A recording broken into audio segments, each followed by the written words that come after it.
morning friends, welcome back to our YouTube channel Survival of the Fittest. In the last video we are discussing about semi-conservative mode of replication. In this video we are discuss about some basic points of DNA replication. So DNA replication के लिए हमें पता है कि एक जो DNA है वो डबल हेलिकल फॉर्म में है, उसके अंदर बीच में हाइड्रोजन बॉन्डिंग है, दोनों स्ट्रैंड के बीच में कॉम्प्लीमेंट्री बेस पेयरिंग है. तो first of all we need to separate both the strand so that we can undergo the process of DNA replication. So DNA replication means एक स्ट्रैंड की as it is replica बनेगी, दूसरी strand की भी as it is replica बनेगी. तो DNA जो replication है, लाइक ये एक डीएनए है, इस डीएनए में बीच में कुछ बेस पेयरिंग्स है इस तरह से. तो इन हाइड्रोजन बॉन्ड को ब्रेक करना होगा, तब जाके क्या होगा, ये जो दोनों स्ट्रैंड है ओपन अप होगी और ओपन अप होने के बाद में ये इस तरह से ओपन हो जाएगी और यहाँ पे जो डीएनए रेप्लिकेशन के लिए रेस्पॉन्सिबल जो एंजाइम्स हैं, कुछ प्रोटीन्स हैं, वो आके यहाँ पे अटैच होगी और डीएनए रेप्लिकेशन स्टार्ट होगा. और रेप्लिकेशन किस तरह से होता है, इस तरह से बाय डायरेक्शनली होता है. इस साइड में भी होगा और इस साइड में भी होगा, दोनों स्ट्रैंड में बाय डायरेक्शनल फॉर्म में रेप्लिकेशन होता है. तो इस पॉइंट को माइंड में रखते हुए चलेंगे कि डीएनए रेप्लिकेशन क्या होता है, बाय डायरेक्शनल होता है. तो फर्स्ट जो प्रोसेस होगा डीएनए रेप्लिकेशन के अंदर, फर्स्ट प्रोसेस इन्वॉल्व होगा that is unzipping. First is unzipping और separation of two chain of DNA. तो जैसे ही दोनों स्ट्रैंड अलग अलग होगी तो इसका सेपरेशन करवाने के लिए जो स्पेसिफिक प्रोटीन्स इन्वॉल्व होती है उसको बोला जाता है हेलिकेज. तो यहाँ पे प्रोटीन क्या आ जाएगी, हेलिकेज. अब प्रोकैरियोट्स के अंदर हेलिकेज कौन सी होती है, यूकैरियोट्स के अंदर कौन सी होती है, वो हम नेक्स्ट वीडियो के अंदर प्रॉपरली डिस्कस करेंगे कि कौन कौन सी प्रोटीन्स इन्वॉल्व होती हैं और उनके नेम क्या क्या है. नेक्स्ट जो प्रोसेस आता है, अब अनजिपिंग हो चुकी है तो डीएनए क्या है, एक इस तरह से कोइल लाइक स्ट्रक्चर है. जैसे ही एक कोइल को सेपरेट करते हैं वो वापस से उसमें क्या होता है, रीवाइंडिंग होने की कैपेसिटी होती है. तो उस रीवाइंडिंग को बचाने के लिए भी यहाँ पे कुछ स्पेसिफिक प्रोटीन्स रहती हैं, उसको बोला जाता है SSB protein, single stranded DNA binding protein. So single stranded DNA binding protein.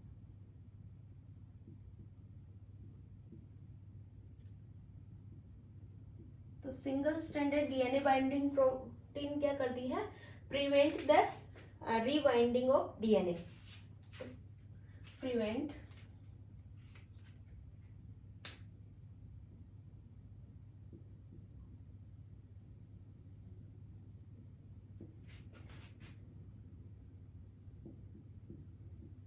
रीबाइंडिंग of DNA. इस प्रोसेस को अनजिपिंग को इनिशिएशन भी बोल सकते हैं, क्योंकि यहाँ पे प्रोसेस इनिशिएट हो रहा है. अब यहाँ पे जैसे ही अनजिपिंग हुई तो अनजिपिंग कुछ स्पेसिफिक पॉइंट्स पे होगी और उस पॉइंट को, जैसे ये एक डीएनए है, यहाँ पे अनजिपिंग होने के बाद कुछ स्पेसिफिक पॉइंट से क्या होगा, डीएनए रेप्लिकेशन स्टार्ट होगा और उस स्पेसिफिक पॉइंट को बोला जाता है ओरिजिन ऑफ रेप्लिकेशन. सो यहाँ पे ओरिजिन ऑफ रेप्लिकेशन. और प्रोकैरियोट्स के अंदर ओराई सीक्वेंस जो होती है वो ओनली 1 होती है, तो जैसे हमें पता है प्रोकैरियोट्स का जीनोम एक सर्कुलर फॉर्म में है, तो प्लाज्मिड के अंदर एक स्पेसिफिक पॉइंट पे क्या होगा, ओराई सीक्वेंस प्रेजेंट होगी और बाय डायरेक्शनल फॉर्म में क्या होगा, वहां पे डीएनए रेप्लिकेशन होगा। तो प्रोकैरियोट्स के अंदर ओनली वन ओराई सीक्वेंस प्रेजेंट होती है और यूकैरियोट्स के अंदर क्या होती है, मल्टीपल ओरिजिन सीक्वेंस होते हैं, क्योंकि वहाँ पे जीनोम काफी बड़ा है, तो उसको रेप्लिकेट करने के लिए क्या करना पड़ता है, काफी सारी मल्टीपल ओरिजिन ऑफ रेप्लिकेशन रखनी होती है। तो वो क्या करेगी, वहां पे अलग अलग साइड पे प्रोटीन्स आके बाइंड होगी और अलग अलग साइड से डीएनए का रेप्लिकेशन स्टार्ट हो जाएगा और इस तरह से पूरा जीनोम रेप्लिकेट होता है। और इसके अलावा जैसे ही कोई कोइल है उसको इस तरह से हम अनजिपिंग करते हैं या फिर खोलते हैं, तो क्या होता है, उसमें रीवाइंडिंग होने की कैपेसिटी होती है। उसके अलावा रीवाइंडिंग के अलावा अगर उसको इस तरह से खोला जाए, तो जैसे ही एक रस्सी को इस तरह से खोला जाता है तो उसके अंदर कुछ इस तरह से सुपर कोइलिंग होने के चांसेस रहते हैं। टोपो आइसोमरेजेस कुछ एंजाइम्स होते हैं, टोपो आइसोमरेज, जिनको डीएनए गायरेज भी बोला जाता है। प्रोकैरियोट्स के अंदर, प्रोकैरियोट्स में इनको बोला जाता है डीएनए गायरेज।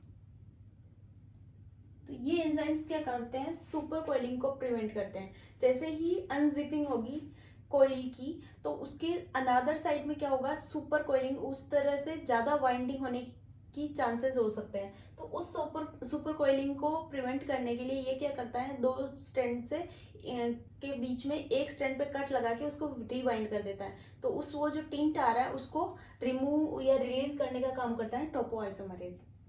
एंड इसके अलावा जो डीएनए का जो रेप्लिकेशन है प्रोकैरियोट्स के अंदर, हमने जैसे कि लास्ट वीडियो के अंदर देखा था, प्रोकैरियोट्स के अंदर डीएनए को पूरे जीनोम को रेप्लिकेट होने के लिए ओनली 20 मिनट्स का टाइम लगता है, जबकि जो यूकैरियोटिक जीनोम है उसको रेप्लिकेट होने के लिए काफी ज्यादा आवर्स का टाइम लगता है, लाइक 24 आवर्स समथिंग टाइम लगता है वहाँ पे।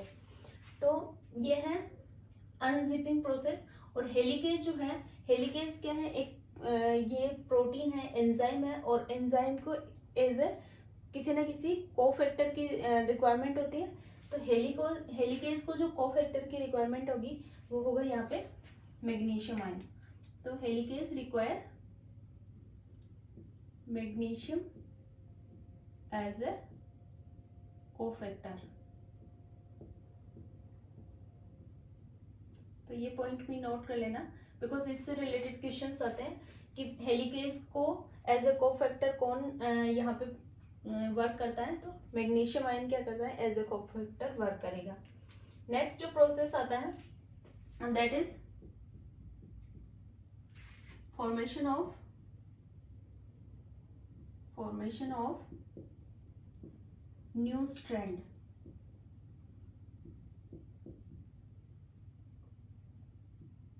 तो यहाँ पे क्या होगा, यहाँ पे जैसे ही अनजिपिंग हुई, दोनों स्ट्रैंड सेपरेट हो गई, उसके बाद कुछ प्रोटीन्स आके यहाँ पे बाइंड होगी और वो प्रोटीन क्या करेगी, न्यू स्ट्रैंड का सिंथेसाइज करना स्टार्ट करेगी।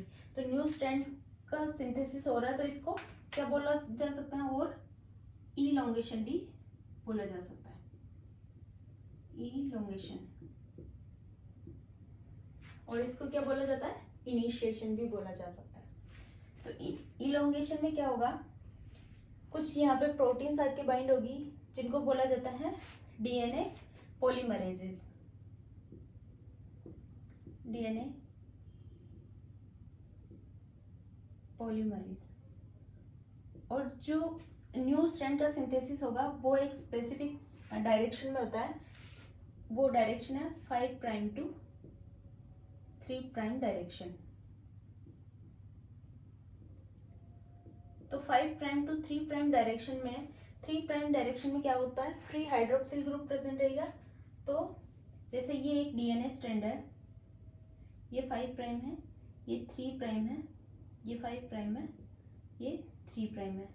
तो जैसे ही यहाँ पे क्या है, फ्री हाइड्रोक्सिल ग्रुप प्रेजेंट है, तो इधर से डीएनए का क्या होगा, रेप्लिकेशन होना स्टार्ट होगा। तो यहाँ पे जो डीएनए का रेप्लिकेशन होता है उसको किसी न किसी एक आरएनए या प्राइमर की जरूरत होती है। तो वो जो प्राइमर होता है वो क्या होता है, आरएनए। तो आरएनए प्राइमर। तो ये एक आरएनए प्राइमर है और इसको सिंथेसाइज करने का काम कौन करेगा? RNA polymerase. तो यहाँ पे आरएनए पॉलीमरेज क्या करेगा? आरएनए को सिंथेसाइज करेगा, इस आरएनए प्राइमर को, जिसको प्राइमेज भी बोला जा सकता है, प्राइमेज, बिकॉज ये क्या सिंथेसाइज करवा रहा है? आरएनए प्राइमर को सिंथेसाइज करवा रहा है। तो इस तरह से प्राइमेज क्या करवाता है? इनिशिएट करवाता है डीएनए रेप्लिकेशन को। अब इनिशिएशन तो हो गया, वहां पे न्यूक्लियोटाइड्स का जो एडिशन होगा, बिकॉज डीएनए क्या है? एक पॉलीन्यूक्लियोटाइड चेन है, तो वहां पे अलग अलग से न्यूक्लियोटाइड्स का जो एडिशन होगा, न्यूक्लियोटाइड्स प्रेजेंट रहते हैं न्यूक्लियोप्लाज्म के अंदर। So nucleotides are present in nucleoplasm. और ये किस फॉर्म में प्रेजेंट रहेंगे? वहां पे ये ट्राइफॉस्फेट के फॉर्म में प्रेजेंट रहते हैं, like DNTPs, deoxy nucleotide triphosphate. अब DNTPs कौन कौन से हैं यहाँ पे? DCTP आ जाएगा, साइटोसिन ट्राइफॉस्फेट, DGTP आ जाएगा, DATP एंड DTTP। तो ये क्या है? ट्राइफॉस्फेट के फॉर्म में है। लेकिन जब इलोंगेशन होगा तो वहां पे क्या होगा? 2 फॉस्फेट रिलीज हो जाएंगे और ओनली 1 फॉस्फेट क्या करेगा? पॉलीन्यूक्लियोटाइड चेन बनाएगा। तो 2 फॉस्फेट्स जो रिलीज हो रहे हैं वो काफी ज्यादा एनर्जी यील्ड करते हैं और उसी एनर्जी का यूज किया जाता है for the replication. Because replication क्या है? काफी ज्यादा एनर्जी कंज्यूमिंग प्रोसेस है, तो उसके लिए जो एनर्जी प्रोवाइड करेगा वो करेगा ये 2 फॉस्फेट, यहाँ पे एनर्जी का काम करेंगे। तो इस तरह से DTTP यहाँ पे 2 पर्पसेस के लिए यूज हो रहे हैं। एक तो ये क्या करेंगे? पॉलीन्यूक्लियोटाइड चेन का फॉर्मेशन कर रहे हैं, एक यहाँ पे एनर्जी भी प्रोवाइड करवा रहे हैं। तो ये है कुछ बेसिक पॉइंट। तो इन सारे न्यूक्लियोटाइड्स की रिक्वायरमेंट होगी फॉर द डीएनए रेप्लिकेशन। अब डीएनए का रेप्लिकेशन हमें पता है क्या होता है? बाई डायरेक्शनल फॉर्म में होता है। तो इसको हम अभी ड्रॉ करके देखते हैं कि किस तरह से बाई डायरेक्शनल फॉर्म में होगा। तो ये डीएनए की स्ट्रैंड है जिसके अंदर हाइड्रोजन बॉन्ड्स ब्रेक हो चुके हैं और अब इसके ऊपर ये ओराई सीक्वेंस है, ओरिजिन ऑफ रेप्लिकेशन। यहां से जो डीएनए का रेप्लिकेशन बाई डायरेक्शनल फॉर्म में होगा, इधर से भी होगा, इधर से भी होगा, यहां से भी होगा और यहां से भी होगा। अब ये है हमारा 5 प्राइम एंड और ये है 3 प्राइम एंड। यहाँ पे opposite complementary base pairing 5 prime end 3 prime. अब यहाँ पे देखें तो इस डायरेक्शन में जो सिंथेसिस होगा, इस डायरेक्शन में क्या होगा? कंटिन्यूअसली हो सकता है, बिकॉज ये क्या है? यहाँ पे 3 प्राइम, यहाँ पे अगर कट लगेगा तो ये 3 प्राइम हाइड्रोक्सिल ग्रुप है फ्री यहाँ पे, तो इस डायरेक्शन में क्या होगा? कंटिन्यूअसली सिंथेसिस हो सकता है। इसी तरह से यहाँ पे भी क्या है? 3 प्राइम है और इधर से भी कंटिन्यूअसली क्या हो सकता है? डीएनए रेप्लिकेशन हो सकता है। तो इसको क्या बोला जाता है? जहां पे कंटिन्यूअस डीएनए रेप्लिकेशन होगा उस स्ट्रैंड को बोला जाता है लीडिंग स्ट्रैंड। तो इस स्ट्रैंड को क्या बोला जाएगा? Leading strand.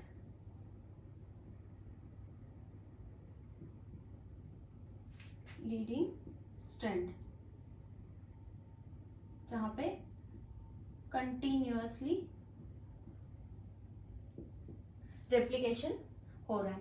लेकिन यहाँ पे अगर हम देखें तो इस डायरेक्शन में क्या है? यहाँ 5 प्राइम फॉस्फेट ग्रुप है और इधर है 3 प्राइम। तो यहाँ पे इस डायरेक्शन में नहीं होके यहाँ पे होगा थोड़ा सा, फिर उसके बाद थोड़ा सा यहाँ पे होगा, फिर उसके बाद अपोजिट डायरेक्शन में होना होगा इसको। तो ये इस स्टार्ट पॉइंट से स्टार्ट नहीं होके कुछ दूर जाके स्टार्ट होगा और थोड़ा सा जो स्ट्रैंड है वो सिंथेसाइज होगा, फिर उसके बाद थोड़ी सी स्ट्रैंड सिंथेसाइज होगी, उसके बाद थोड़ी सी स्ट्रैंड सिंथेसाइज होगी। इसी तरह से यहाँ पे भी ऐसे ही होगा। यहाँ पे क्या होगा? ये 5 प्राइम है तो इसको 3 प्राइम हाइड्रोक्सिल ग्रुप चाहिए, तो ये यहाँ से स्टार्ट नहीं होके यहाँ से स्टार्ट होगा और अब इतनी सी स्ट्रैंड का सिंथेसिस होगा, फिर उसके बाद वापस यहाँ से इतनी सी स्ट्रैंड का सिंथेसिस होगा, फिर यहाँ से।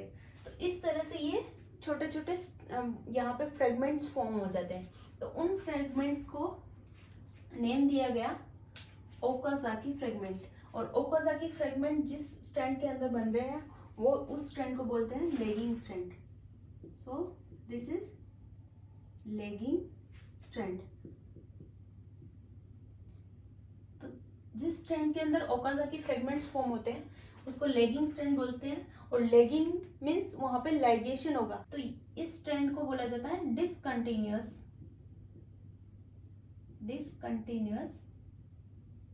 स्ट्रैंड। तो लेगिंग स्ट्रैंड को क्या बोला जाता है? Discontinuous strand. तो अगर यहाँ पे क्वेश्चंस इस तरह से पूछे जाते हैं कि जो डीएनए का रेप्लिकेशन है वो कंटिन्यूअस है, डिसकंटिन्यूअस है, तो हमारा आंसर क्या होगा? ये क्या है? Semi discontinuous. पूरा डिसकंटिन्यूअस नहीं है, बिकॉज आधी कुछ स्ट्रैंड क्या कर रही है यहाँ पे कंटिन्यूअस है और कुछ स्ट्रैंड डिसकंटिन्यूअस है। तो इस स्ट्रैंड को मल्टीपल प्राइमर्स की रिक्वायरमेंट होगी, बिकॉज यहाँ पे जैसे ही ये प्राइमर ऐड होगा ये स्ट्रैंड सिंथेसाइज होगी, उसके बाद दूसरा प्राइमर एडिशन होगा और अनदर स्ट्रैंड का थोड़े छोटे छोटे फ्रेगमेंट्स फॉर्म होंगे। तो उन फ्रेगमेंट्स को क्या बोला जाता है? यहाँ पे डिसकंटिन्यूअस स्ट्रैंड के अंदर ओकाजाकी फ्रेगमेंट्स फॉर्म होंगे। ओकाजाकी नाम क्यों दिया गया? बिकॉज ओकाजाकी एक साइंटिस्ट थे, उन्होंने इन फ्रेगमेंट्स को डिस्कवर किया, तो उनके नाम पे क्या दिया गया? इन फ्रेगमेंट्स को नाम दिया गया ओकाजाकी फ्रेगमेंट्स। अब यहाँ पे जो डीएनए का रेप्लिकेशन है, ये एक डीएनए स्ट्रैंड है। अब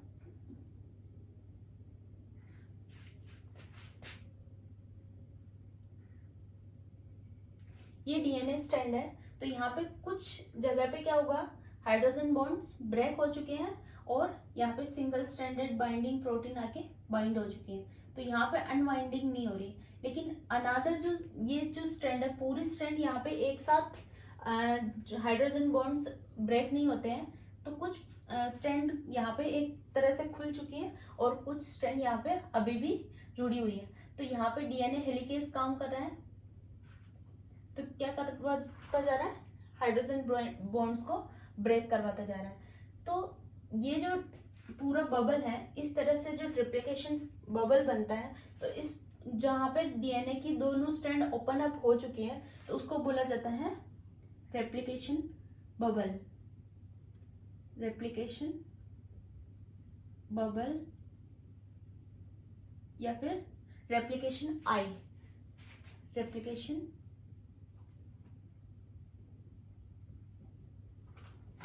आई। तो ये पूरी इस तरह से स्ट्रैंड ओपन अप हो चुकी है और यहाँ पे डीएनए हेलिकेज क्या कर रहा है? हाइड्रोजन बॉन्ड्स को ब्रेक कर रहा है और उसके आगे टोपोआइसोमरेज प्रेजेंट रहेगा, जो क्या करेगा? सुपर कॉइलिंग को प्रिवेंट करेगा।